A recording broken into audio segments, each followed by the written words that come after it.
variation in ant composition in Manhattan.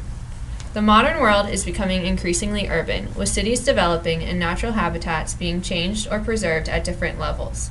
The previous ecosystems are being altered dramatically, and urban ecosystems are taking their place. As the environment changes, the species living in a particular habitat are affected.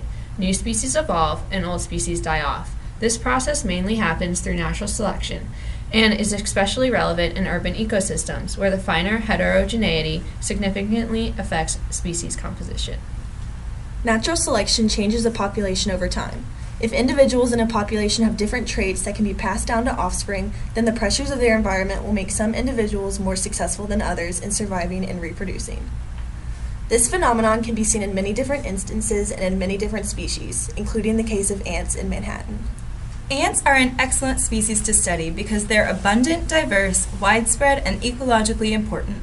They're all over the place, so researchers have a sample population at each environment type and can compare the effects of habitat stress level on a number of unique species. They have also not been extensively studied in cities, so the effects of different urban habitats on their composition is an interesting, new, and relevant question. The number of unique species is different than the number of species. For a species to be considered unique, it has to only occur in one type of habitat. For example, if you find the same species in an urban median habitat and in the forest, it is not a unique species. The various habitats in Manhattan allow researchers to quantify stress levels as well as examine their effects across each environment. Habitat stress level is determined by the effects of humans on measurable factors such as temperature, water availability, space availability, and pollution levels. The areas considered urban medians are vegetated but high in stress. Urban parks are grassy areas with less stress than urban medians. Urban forests have the least amount of stress.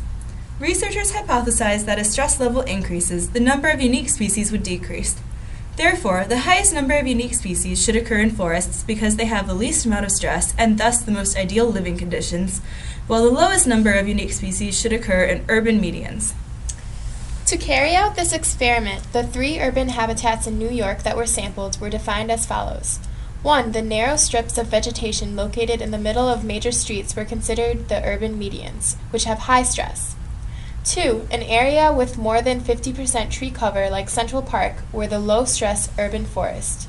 And 3. An area with less than 50% tree cover like a community parkland or an urban park.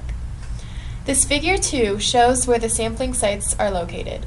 Populations of ants in these habitats were collected across 2 consecutive years, 2011 and 2012, using 2 different methods of hand collection and Winkler sampling. The evidence found supports the predictions made. Urban medians host the fewest species, urban parks are intermediate, and the highest number of species were collected in urban forests. A p-value of 0.0014 was determined for these relationships, which suggests that there is a significant difference among habitat types and number of unique species per site.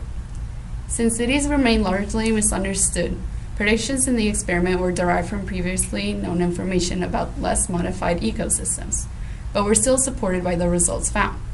This experiment is a step in gaining a better understanding of how features of urban environments shape species composition.